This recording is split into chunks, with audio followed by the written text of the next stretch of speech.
계속해서 우리가 듣고 있는 말씀의 주제가 무엇이냐면 그것은 하나님의 진노가 경건하지 아니한 자, 불의한 자에게 나타났다 하는 사실입니다. 하나님께서 누구에게 진노하셨느냐? 다시 말씀드립니다. 경건하지 않은 자에 대해서 진노하셨습니다.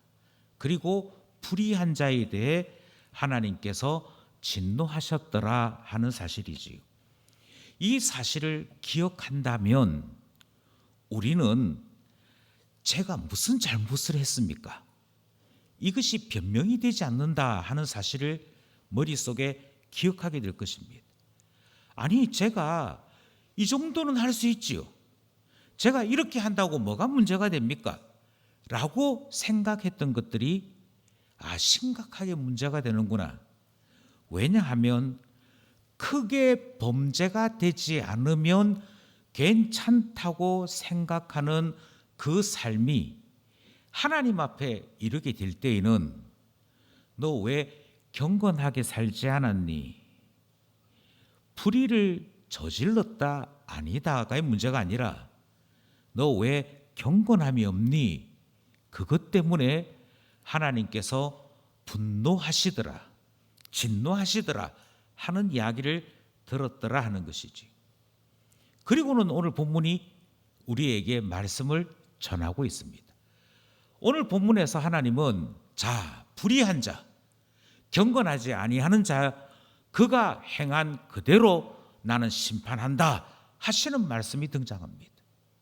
그리고 오늘 본문에서 계속해서 하나님은 보응하시는데 그가 만약 하나님 앞에 선한 행위를 했다면 하나님께서 그 사람에게 선한 것으로 갚으시고, 그가 악하게 살았다면 하나님께서 그에게 심판을 엄하게 하신다라고 말씀하시므로 보응하시고 심판하시는 하나님이심을 분명하게 전하고 있습니다.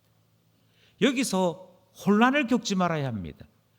하나님께서 가장 싫어하시는 불의는 하나님을 섬기지 않는 것입니다. 이것은 로마서 1장이 계속해서 가르친 바고 우리가 계속해서 들었던 말씀입니다. 하나님은 하나님을 경외하지 아니하는 자를 악하다 하십니다. 하나님은 하나님을 경외하지 아니하는 자를 악한 자라고 심판하신다. 우리는 그 말씀을 계속 들었던 것이지. 그러니 오늘 이 본문 말씀에서 우리가 경고를 받는 것은 불경건한 자와 불의를 행하는 자는 반드시 하나님께로부터 보응과 심판을 받는다, 이 사실을 듣게 되는 것입니다. 8절 말씀입니다. 8절 말씀 함께 합독합시다. 시작. 오직 당을 지어 진리를 따르지 아니하고 불의를 따르는 자에게는 진노와 분노로 하시리라. 아멘. 그러니까 하나님께서 분명하게 말씀하시기를 진리를 따르지 아니하고 라고 말씀하십니다. 나의 삶 속에서 하나님 말씀대로, 하나님께서 원하시는 그 선함대로 제가 살기를 원합니다 결심하고 그 일에 대하여 열매 맺는 자에게는 하나님께서 선함으로 대하십니다. 그런데 그게 아니라 나의 마음속에서 하나님의 말씀이 옳은 줄은 알지만 나에게는 하나님을 경외함이 없기 때문에 그것을 옳다고만 생각할 뿐 그 말씀대로 살지 아니하는 자, 곧 의를 행하지 아니하는 불의한 자에게는 하나님께서 진노하신다, 분노하신다, 성경이 그렇게 가르치는 것 듣는 것이지요. 그러니 우리는 계속해서 로마서 말씀을 통해 하나님께서 분노하시는 이유가 이거구나, 하나님께서 진노하시는 이유가 불경건과 불의 때문이구나 하는 사실을 계속 배우고 있는 중에 있는 것이죠. 그런데 문제가 생깁니다. 어떤 문제가 생기느냐 하면 이렇게까지 이야기하는데도 예배에 집중하지 않아요. 이렇게까지 하는데도 주님의 나를 온전히 주님께 드리는 것 하지 않아요. 언제나 우리들 마음속에는 적당히 경건한 것, 적당히 하나님만 섬기는 것이 습관이 되어 있고 계속해서 그것을 붙잡으려고 해요. 예배 한 번 드렸으면 됐지. 왜 내가 오전, 오후 계속 교회 붙잡혀 있어야 되느냐? 이 생각에서 떠나질 않습니다. 우리가 아무리 하나님 말씀을 통해서 불경건한 자는 심판받는다, 불의한 자는 하나님이 분노하시고 진노하신다, 이 말씀 들어도 우리의 마음속에 꼼짝하지 않는 것이 있습니다. 왜 이럴까요? 왜 하나님께서 이렇게 경고하심에도 불구하고 왜 우리 각자는 하나님의 이 음성 앞에서 덤덤한 그와 같은 신앙생활을 계속 해나가고 있을까요? 그것은 우리 나름대로 변명거리가 있기 때문입니다. 우리 나름대로 하나님께 대하여 항의할 만한 이유를 가지고 있기 때문이지요. 그 중에 첫 번째가 있습니다. 첫 번째가 무엇이냐면, 아니 목사님께서 계속 설교하셨지 않습니까? 우리는 우리의 생각 자체가 허망하고 미련하고 마음이 어둡다면서요. 제가 분명히 그렇게 설교도 했고 성경이 그것을 가르치고 있지요. 하나님 말씀 따라 우리가 그렇게 고백했지요. 그것이 로마서 1장 21절 말씀이었습니다. 로마서 1장 21절 말씀 다시 한 번 더 합독하겠습니다. 시작. 하나님을 알되 하나님을 영화롭게도 아니하며 감사하지도 아니하고 오히려 그 생각이 허망하여지며 미련한 마음이 어두워졌나니. 그리고는 이 말씀을 핑계 삼아 변명하기 시작하는 겁니다. 아니 성경 말씀에 보니까 우리 마음이 어둡다면서요, 우리 생각이 허망하다면서요. 그 말은 다르게 얘기하면 하나님께서 저희들에게 말씀해 주셔도 저희들이 좀 지혜롭지 못해서 배운 것이 좀 짧아서 이해를 잘 못한다는 거 아니겠습니까? 그러면서 뭐라고 얘기하는 거 하니까, 하나님께서 우리에게 말씀해 주셔도 우리 생각이 어두운데, 하나님께서 우리에게 가르쳐 주셔도 우리가 그런데 못 들은 사람, 아예 이것에 대해서 들어본 적조차 없는 사람들은 어찌합니까? 제가요 예배만 참석하면 된다고 분명히 제 어머니하고 그렇게 약속했습니다. 다른 거 안 해도 된다, 다른 거 안 해도 된다, 네가 예배만 나와준다면 된다, 예배 와가지고 자도 된다, 어쨌든 주일에는 예배만 나와달라. 그래서 제가 예배 나왔지, 그래서 제가 교회 나왔지. 이렇게 모든 날이 주의 날이고 온전히 오늘 하루를 하나님 앞에 예배하는 날로 해라 할 것 같으면 내 교회 안 나왔습니다 하는 사람들의 변명이 있다는 것입니다. 이렇게 중독자가 되라고 말씀하시는 줄은 몰랐습니다. 저는 분명히 저한테 신앙을 가르쳐 준 사람하고 저희 교회 학교 선생님하고 약속을 딱 했다니까요. 제가 예배만 드리면 하루 종일 게임해도 된다고. 이렇게 이야기하기 시작하는 것이죠. 내가 생각이 어둡고 하나님 말씀을 잘 못 알아듣고 때로 하나님께서 나에게 가르쳐 주지 아니했음을 오히려 핑계거리로 삼는 것이지. 아니 재미없어요. 아무리 들어도 재미가 없는데 어떻게 제가 버티고 있습니까? 이게 핑계거리예요.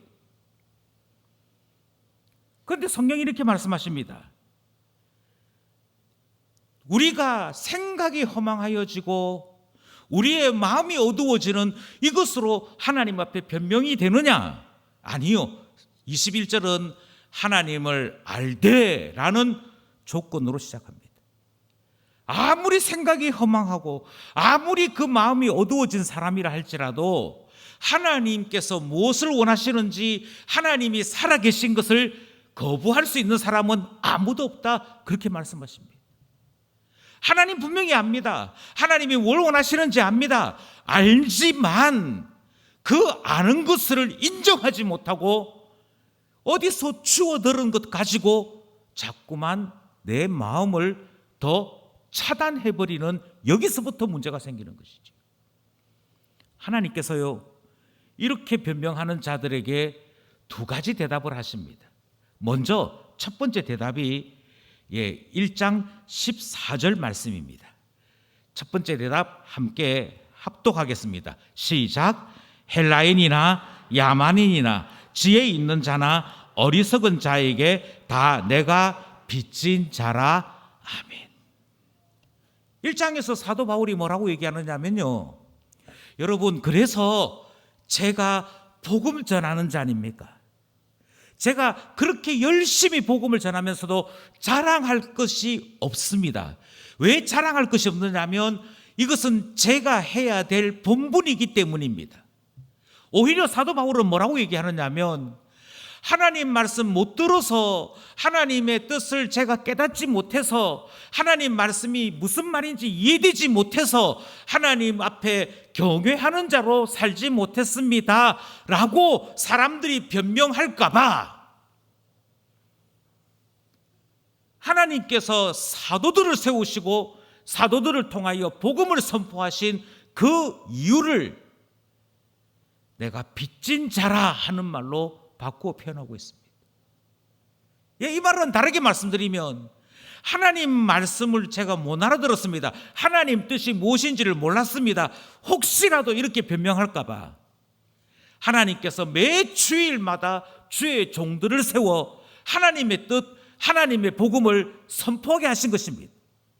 그리고는 미련한 우리의 생각 속에 매 주일마다 매번마다 하나님 말씀이 선포되므로 하나님께서 원하시는 뜻이 무엇이고 복음이 무엇인지를 가르치도록 하신 것이지요. 여기서 우리는 다시 한 번 더 하나님의 말씀이 선포된다는 중요함을 기억하셔야 됩니다. 제가 그때 자느라고 못 들었습니다. 그건 내 변명입니다.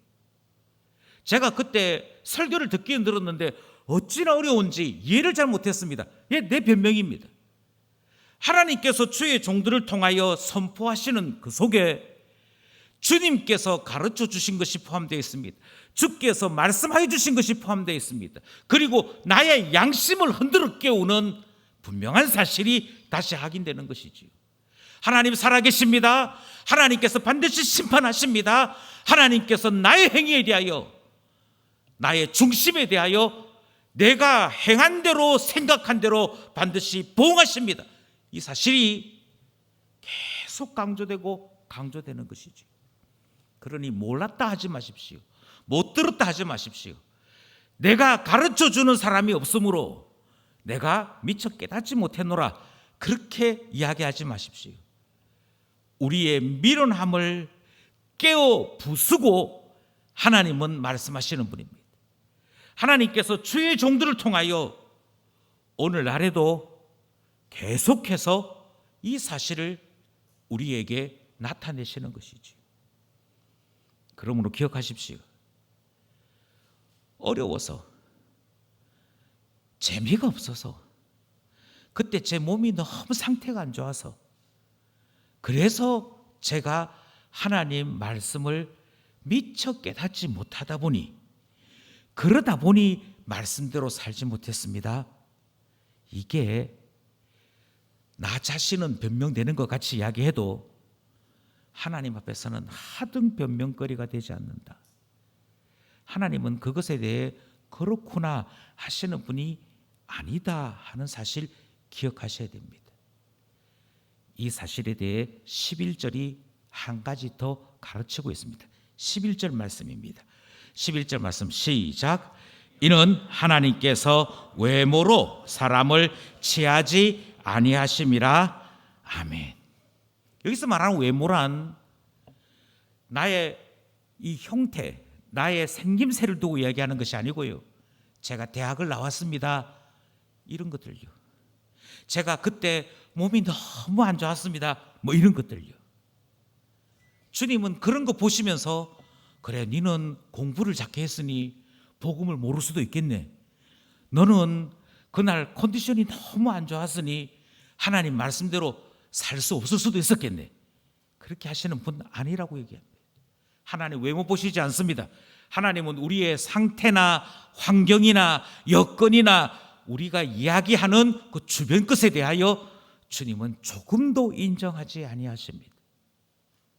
그러니 사랑하는 형제 자매 여러분, 변명하지 마십시오. 제발 자기 자신을 속이지 마십시오. 제발 우리의 자녀들에 대해 속지 마십시오. 너 오늘 예배 드렸니? 예, 예배 드렸습니다. 예배는 드렸는데요, 목사님이 뭐라고 이야기는 하는데 모르겠어요, 무슨 말인지. 재미없어요, 무슨 말인지. 제가요, 시험이 있는데요, 요 시험 중요한데, 이 시험 잘 봐야 되는데, 이번 주는 제가 예배를 가까운 데서 드리겠습니다. 제발 속지 마십시오. 제발 속지 마십시오. 하나님 앞에 나의 생각이 경건함으로 깨어졌다면, 하나님께서 말씀하시는 모든 계시, 하나님께서 우리에게 가르쳐 주시는 모든 성경 말씀은 너무도 재미가 있습니다. 그런데 여전히 내 생각이 미련하고 내 마음이 어두워서 하나님 말씀을 들어도 그것을 받아들이지 못함으로 재미없다면, 어렵다면, 사랑하는 부모 여러분, 내 자녀가 구원받은 자녀인지 진지하게 고민해야 되는 거 아니겠습니까? 이 아이가 하나님 말씀을 못 알아듣고 있다면 하나님의 사람이라고 말할 수 없는 것인데, 하나님의 심판대 앞에 섰을 때 그가 경건한 자로, 의를 행하는 자로 하나님 앞에 인정받을 수 없다는 것인데, 그 심판날에 멸망당하는 것을 생각지도 아니하고 어렵대요, 못 알아듣겠대요. 그래서 그냥 친구들이 있는 교회 가고 싶고 가까운 교회 가고 싶고 예배만 드리면 되지 않겠습니까? 그 말에 다 같이 속아 넘어가는 거예요. 그게 신앙생활 안 하겠다는 이야기지. 그게 예수 안 믿겠다는 이야기지. 그 말이 무슨 대단한 이야기라도 되는 듯이, 기도하지 않는 것, 예배드리지 않는 것, 하나님을 사랑하지 않는 것, 하나님 말씀대로 살지 않는 삶을 온 가족이 나서서 그래. 이게 무슨 얘기입니까? 다시 말씀드립니다.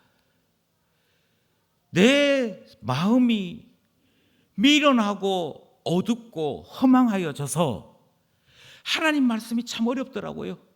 하나님 말씀이 참 힘들더라고요. 때로 복음이라고 말씀하시는데 그 복음이 재미가 없더라고요. 이런 생각이 드실 때, 이런 이야기를 들으실 때, 아, 이거 영적인 위기구나.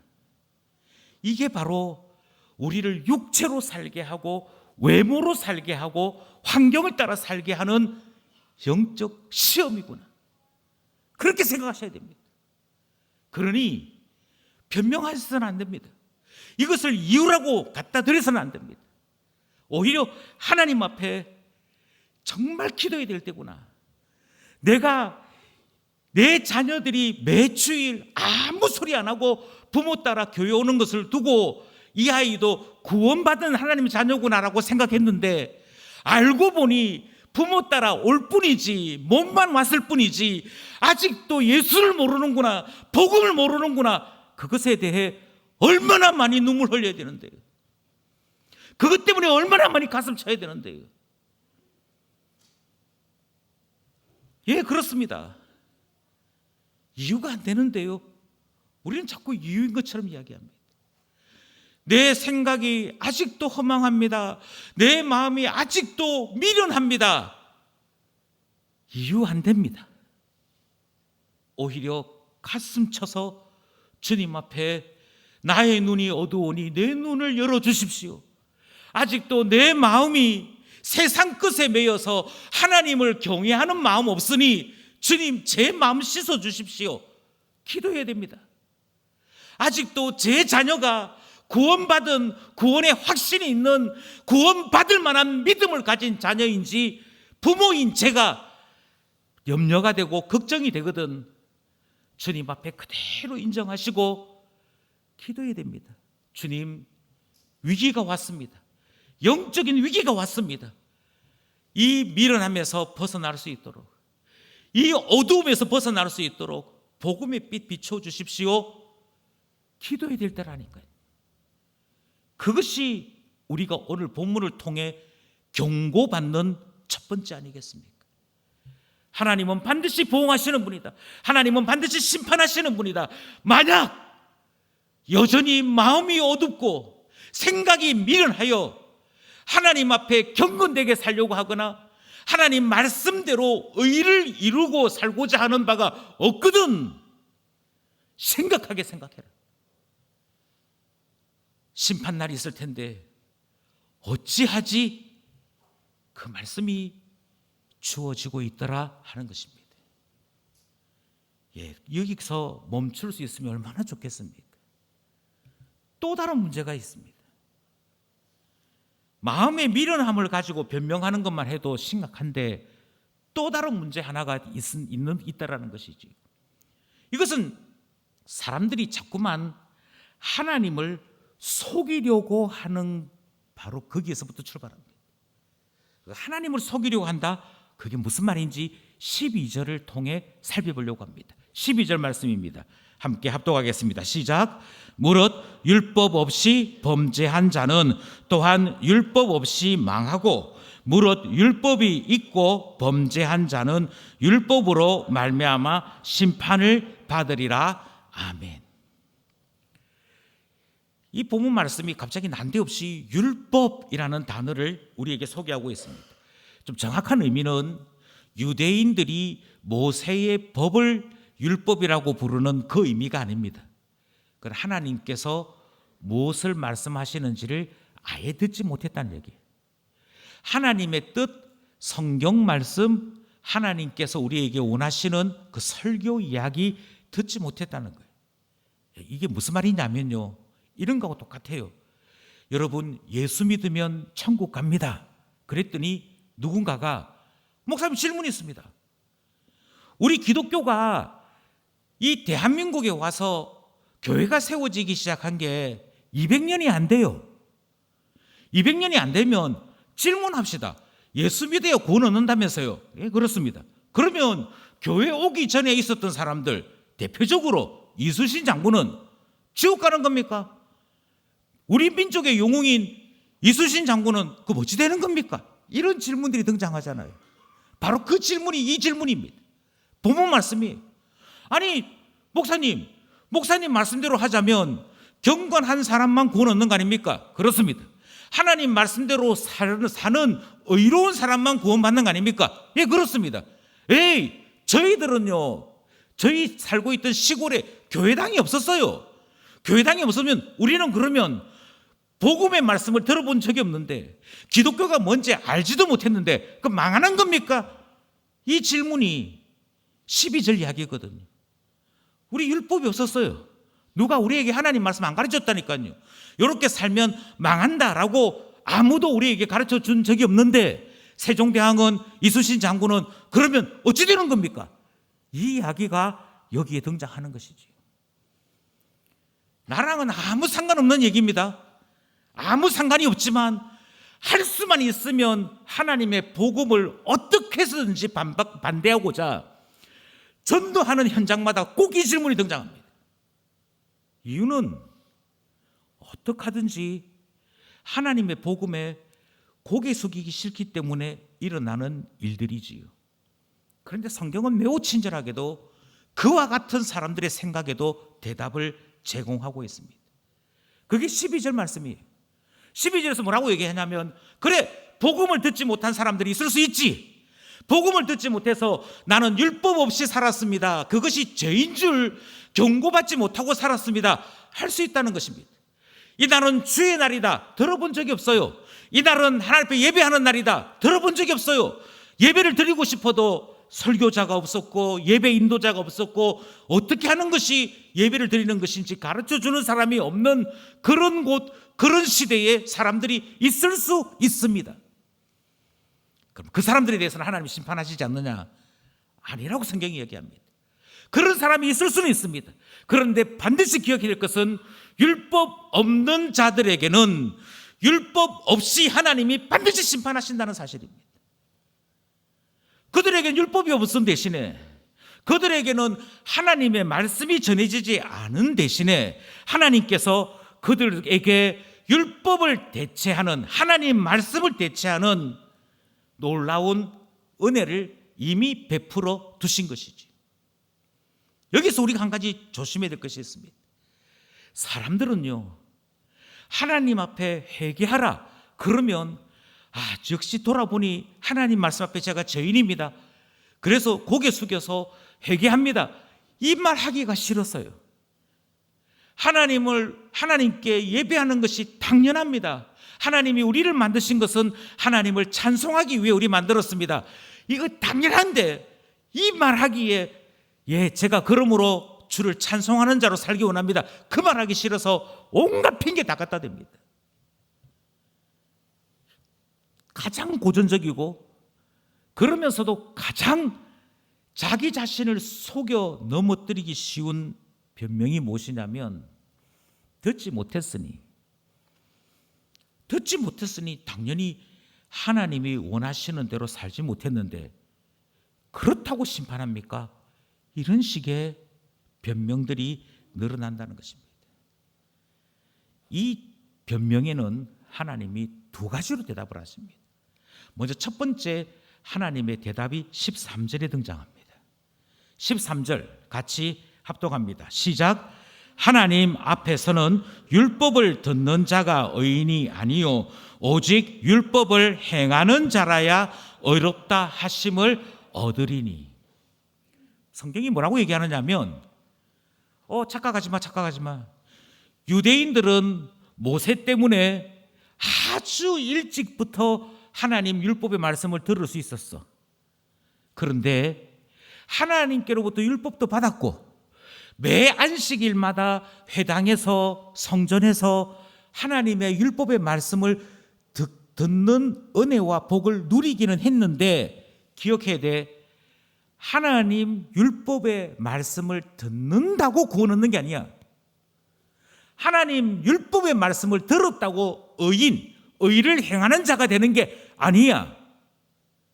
듣는 건 듣는 것이고, 의인이 되는 것은, 하나님 앞에 구원받은 자가 되는 것은 하나님의 말씀을 따라 사는 자 되는 것이지, 하나님의 말씀이 우리 안에 열매 맺는 사람 되는 것이 하나님 사람의 표시이지.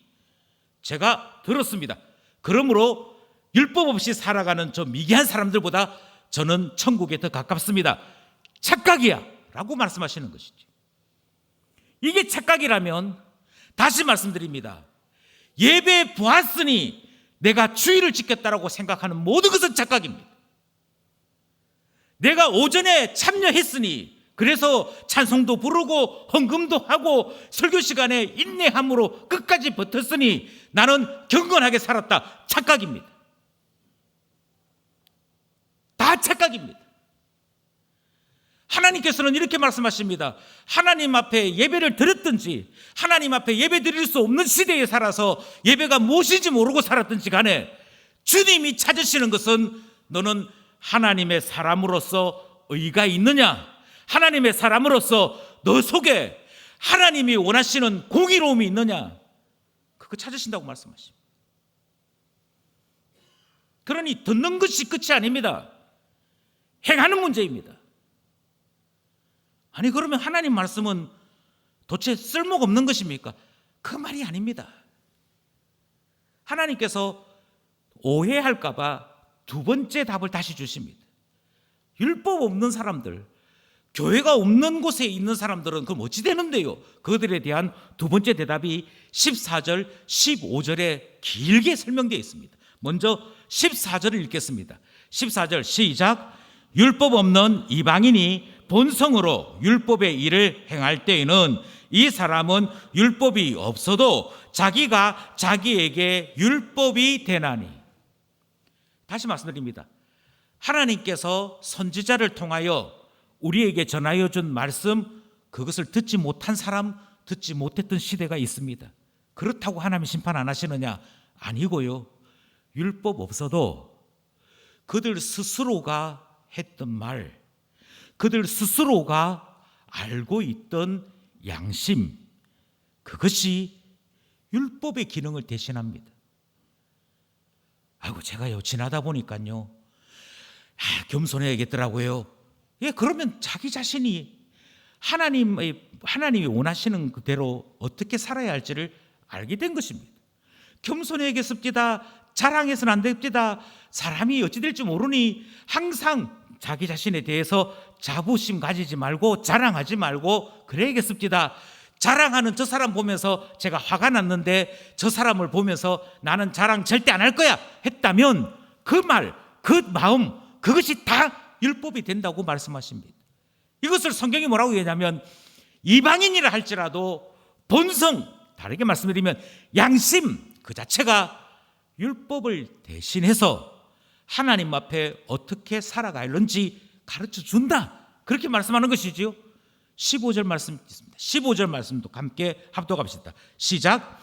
이런 이들은 그 양심이 증거가 되어 그 생각들이 서로 혹은 고발하며 혹은 변명하여 그 마음에 새긴 율법의 행위를 나타내느니라. 아멘. 내가 이렇게 살아서는 안 되겠구나 하고 깨달았고 내가 장담하고 약속했던 것 자체가 율법이 된다면 또 동시에 다른 사람들의 행동을 보면서 고발했던 것, 뭐 저렇게 사냐, 나는 저렇게는 안 살란다 했던 모든 것들이 다 스스로에게 하나님의 법과 같이 역할을 한다고 얘기해요. 그래서 어떻게 되냐고요? 그래서 비록 하나님 말씀은 몰랐으나 하나님의 율법은 배운 적이 없으나 하나님 앞에서 어떻게 살아가야 하는지는 내가 내질러 놓은 말이 있다는 거예요. 내가 사람들 틈에서 보고 배운 교훈이 있다는 거예요. 그리고 하나님께서 심판날에 물으시는 것이죠. 너 김안무개 보면서 그때 뭐라고 얘기했니? 나는 교만하지 않겠습니다. 나는 5분 뒤에 일을 알지 못하니 모든 것에 대해서 장담하지 않아야겠습니다 했지. 그러면 너가 했던 그 말, 너가 다른 사람 보면서 고발했던 그 말, 그게 너에게는 율법과도 같은 기능을 하는 것인데 네가 약속한 대로 살았니? 네가 결심한 대로 살았니? 네가 찔리는 대로 살았니? 라고 심판하신다고 말씀하시는 것이지. 그런 여러분, 하나님의 심판대 앞에 서지 아니할 사람이 누가 있습니까? 하나님의 심판대 앞에 나는 아닙니다 할 사람이 누가 있습니까?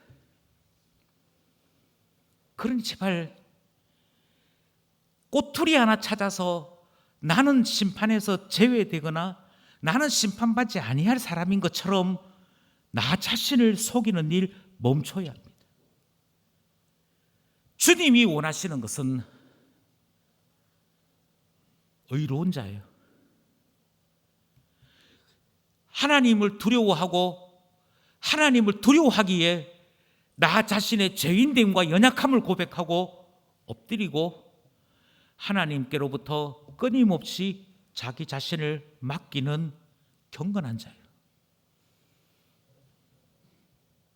그 사람 원합니다. 하나님께서 그 사람 되어야 될 것을 계속해서 가르치고 있습니다. 그러므로 변명해서는 안 됩니다. 하나님은 주의 뜻을 이미 보이셨고 그가 행한 그대로 보응하시고 심판하시는 분이라 가르쳐 주셨습니다. 세상 사람들은 이 교훈을 어떻게 하든지 거부하려고 자꾸만 핑계거리 찾습니다. 변명거리 찾습니다. 도망갈 길 찾습니다. 그러나 여러분, 멸망당할 세상 사람 흉내 내지 마시고 하나님이 나에게 경건하라고 말씀하시는구나. 하나님께서 나에게 하나님의 자녀로 열매 있는 자 되라 하시는구나 인정하시고 마음과 행동을 돌이켜 하나님 안으로 더 가까이 다가가는 하나님 사람 되어야 할 줄 믿는 것입니다. 이 은혜가 모든 기쁜 가족들에게 있기를 소원합니다. 여기서 제 고민은 이것입니다. 하나님이 심판하시는 분이라는 이 사실을 좀 제대로 알았으면 좋겠습니다. 하나님께서 우리가 행한 그대로 보응하시는 분, 심판하시는 분이라는 사실을 좀 제대로 알았으면 좋겠다고요.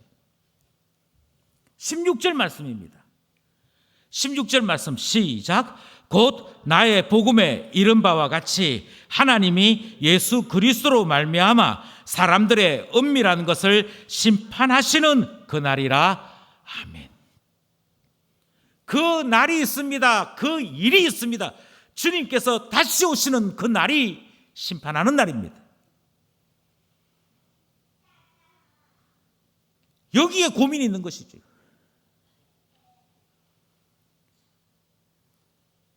여러분께서도 다 아시는 바와 같이 오늘은 스승의 날입니다. 그리고 우리는 이 날을, 이 주일을 교회학교 주일, 교사 주일 그렇게도 부릅니다. 그리고는 우리는 이 주일날, 이 날에 맞추어 여러분 좋은 선생님 됩시다. 좋은 교회학교로 좋은 자녀 길러냅시다. 이 말씀을 듣습니다. 그런데 사실 성경은 교사라고 하는 이 가르침보다도 더 많은 것을 요구하십니다. 여러분 좋은 선생님 되십시오. 이것으로 끝나지 않고 성경이 우리에게 가르치는 바는 교사보다 더 탁월한 자되라고 요구하시겠습니다. 교사보다도 더 강한 자되라고 말씀하십니다. 고린도전서 4장 15절 말씀이지요. 함께 합독합시다. 시작. 그리스도 안에서 1만 스승이 있으되 아버지는 많지 아니하니 그리스도 예수 안에서 내가 복음으로써 너희를 낳았음이라. 다시 한 번 말씀드립니다. 우리 죽고 난 다음에 심판이 있대. 하나님께서 그날에 교회 몰랐던 사람들은 양심대로 심판하시고 목사를 통해서 복음을 들었던 사람들은 들은 복음대로 심판하신다. 내가 하나님 말씀 들은 것으로 심판 면하는 것이 아니고 내가 설교 말씀 들은 그대로 살았나 아닌가 그것 가지고 하나님께서 심판하신대. 그것 가지고 네가 신자냐 아니냐를 구분하신대. 알아들었지? 요까지가 교사입니다. 요까지가 딱 교사입니다. 그런데 성경이 뭐라고 얘기하면 잘 가르쳤다. 난 분명히 전달했다. 그 사람이 알아듣겠다고 고개 끄덕끄덕거렸다. 요까지가 교사라니까요. 그것으로 만족하면 얼마나 좋겠습니까? 그런데 성경이 뭐라고 얘기하냐면 아니 성경이 원하는 바는 선생이 아니야. 교회 안에는 1만 교사들이 있어. 교사라고 하면 수도 없이 많아. 그런데 성경이 원하는 존재는 교사가 아니야. 그럼 누굴 원하느냐? 아비를 원해. 아버지를 원해. 라고 이야기한다는 것입니다. 차이가 무엇이지요? 차이는 교사는 내가 전달한 것으로 만족합니다. 그가 알아들었든지 못 알아들었든지 그것은 별로 중요하지 않습니다. 시험을 쳐서 그 아이가 20점이 나오든 100점이 나오든 그거 나와 별 상관없습니다. 내가 분명히 가르쳐줬는데 제가 못 알아듣는 겁니다.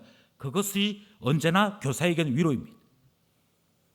근데 아버지라는 존재는 달라요. 아버지라고 하는 존재는 내가 가르쳤습니다. 내가 그때 분명히 설명했다니까요. 이것으로 끝나는 게 아니라니까요.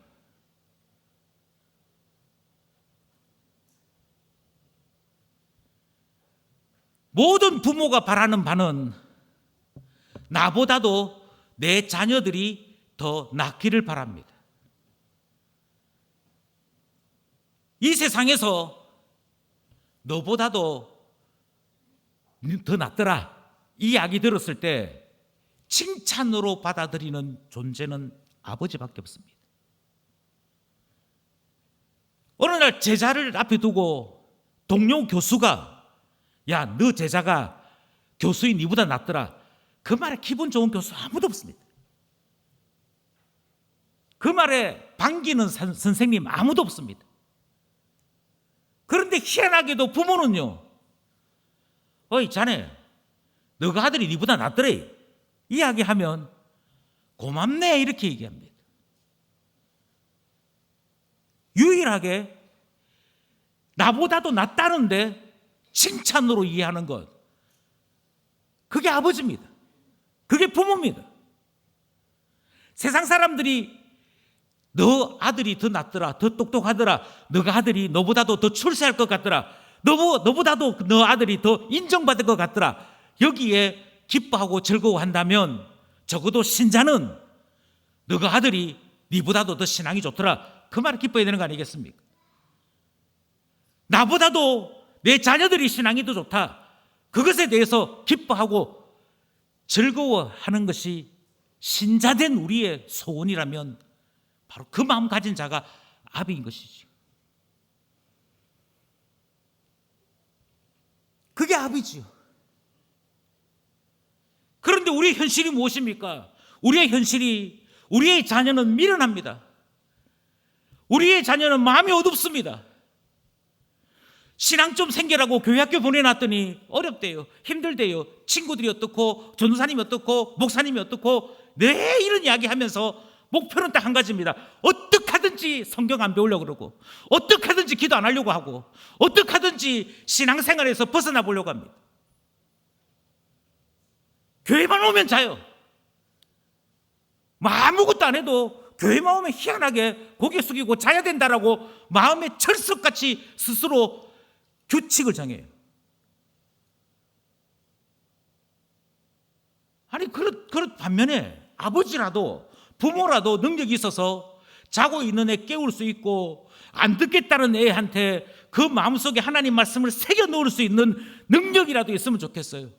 그런데 부모인 우리는 무능해서 이게 아닌데 하면서도 부끄러운 줄은 알겠는데, 우리 자녀들 이야기할 때마다 가슴 칠 수밖에 없는 그것은 알겠는데 어떻게 해들는지는 모르는 무능한 부모로 살고 있는 것 아니겠습니까? 그래서 어떤 분들은 이런 설교 들을 때마다 목사님 저를 부끄럽게 하려고 설교하시죠, 이렇게 생각하시는 분도 계실 것 같습니다. 근데 아닙니다.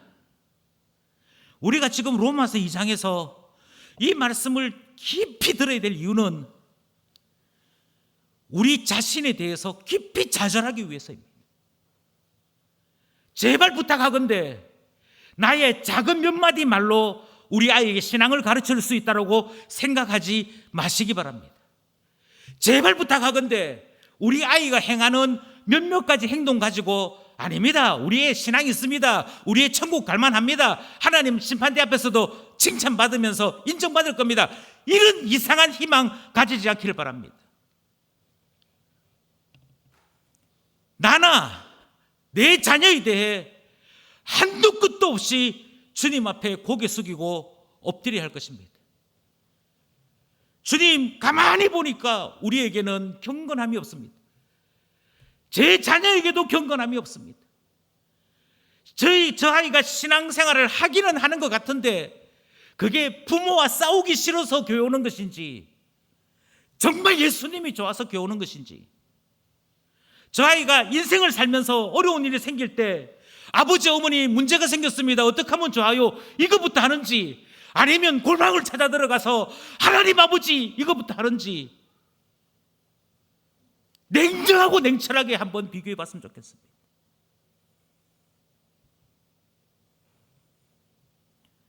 그래서 처절하게 화로다, 하나님의 심판대 앞에 설 만한 어떤 자격도 어떤 능력도 우리 집에 없구나 하는 것이 온전히 드러날 수 있었으면 좋겠습니다. 왜냐하면 바로 그때부터 우리에게 살 소망이 아무것도 없음이 보여질 바로 그때부터 우리를 더 이상 신뢰하지 아니하고, 그때부터 진짜 신앙, 진짜 기도가 시작되기 때문입니다. 하나님만 바라는 거 하거든요. 그때 가서야 하나님 바라는 거 하거든요. 하나님, 우리에게 능력이 없습니다. 하나님만이 능력자이십니다. 그때 가서 배우거든요. 하나님, 제가 제 아이들을 위해서 해줄 수 있는 것도 없고 제 아이들에게 어떤 소망도 보이지 않습니다. 우리 모두가 다 절망입니다. 그때부터 하나님 바라보거든요. 그리고 우리는 복음이 이야기하는 바에 대해서 귀를 기울이기 시작합니다.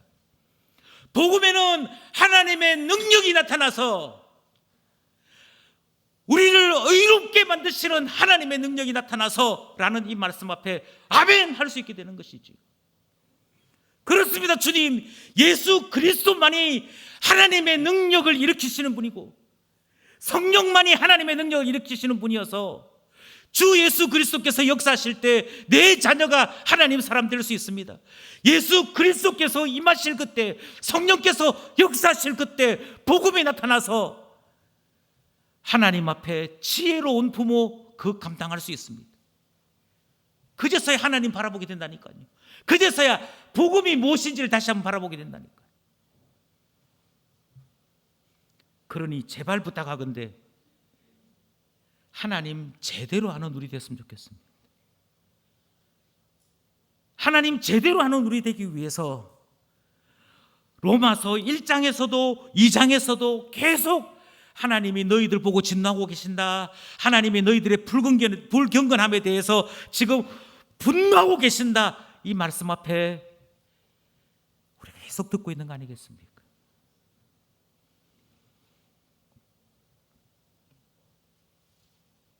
저는 다시 한 번 더 설교를 마감하면서 질문 하나를 드리려고 합니다. 하나님은 보응하시는 분이십니다. 하나님은 행한 그대로 심판하시는 분이십니다. 이 자리에 계신 형제 자매 여러분, 정말 하나님 앞에 섰을 때 보응하시고 심판하시는 하나님 앞에 설 준비되어 계시는지요? 이 자리에 계신 부모 여러분,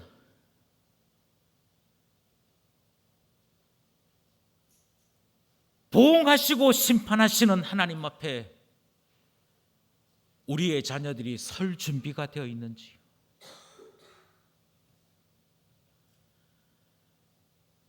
하나님 앞에 진지하게 고민하시고 하나님 말씀을 무겁게 받아들이셔서 복음 앞에 제대로 서는,